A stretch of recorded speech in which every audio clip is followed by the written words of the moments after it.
السلام علیکم ورحمۃ اللہ وبرکاتہ۔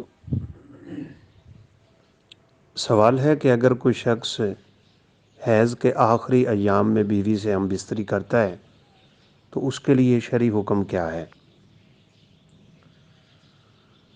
رسول اللہ صلی اللہ علیہ وسلم کی بعض احادیث میں اس کی بڑی سخت وعید وارد ہوئی ہے، چونکہ قرآن مجید میں اللہ رب العزت نے حکم دیا ہے فَاعْتَزِلُوا النِّسَاءَ فِي الْمَحِيضِ، حیض کے دنوں میں عورتوں سے جدا ہو جاؤ، یعنی ان سے تعلق قائم نہ کرو۔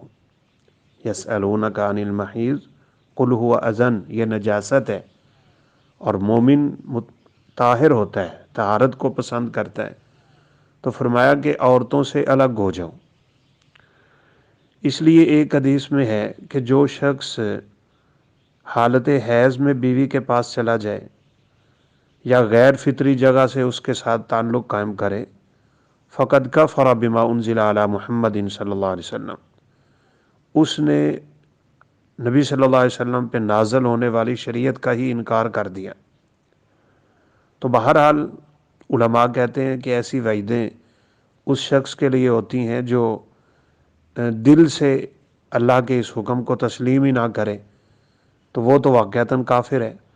لیکن اگر کسی سے سستی ہو گئی باوجود اس کو مانتے ہوئے کہ مجھے نہیں کرنا چاہیے تھا، لیکن سستی سے یہ غلطی کر بیٹھا ہے، تو پھر حدیث میں ہے فَلْيَتَصَدَّقْ بِدِینار اَوْ نِصْفُ دینار، پس اسے چاہیے کہ وہ 1 دینار یا آدھا دینار اللہ رب العزت کے راستے میں صدقہ کرے۔